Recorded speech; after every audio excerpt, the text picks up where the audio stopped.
नमस्कार. महाराष्ट्र राज्यातील तमाम शिक्षक कर्मचारी बंधू आणि भगिनींनो, टीईटी संदर्भात न्यायालयाने घेतला आदेश मागे. शिक्षकांसाठी मोठी अपडेट आहे. व्हिडिओ पूर्ण बघा. चॅनलवर पहिल्यांदा आला असाल तर चॅनलला प्लीज सबस्क्राईब करून बेल बटन दाबायला विसरू नका. तर चला व्हिडिओला सुरुवात करूया.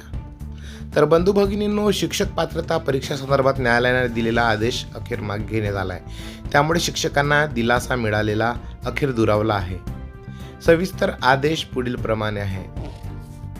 दिनांक 20 फेब्रुवारी 2026 रोजी मुंबई उच्च न्यायालयाने शिक्षक पात्रता परीक्षे संदर्भात दिलेला निकाल छत्रपती संभाजीनगर खंडपीठाने 23 फेब्रुवारी 2024 रोजी आदेश मागे घेतला आहे. त्यामुळे फक्त 2 दिवसांमध्येच आदेश मागे घेतल्याने शिक्षकांमध्ये मोठी खळबळ निर्माण झाली आहे.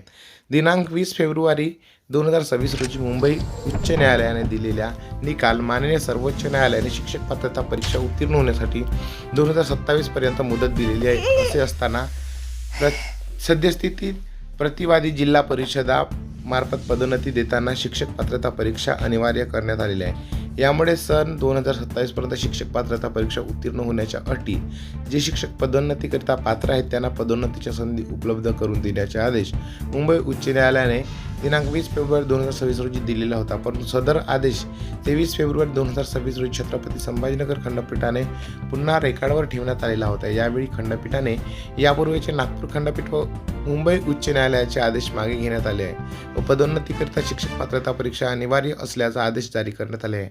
यामुळे राज्यातील शिक्षकांमध्ये मोठा गोंधळ निर्माण झालेला आहे.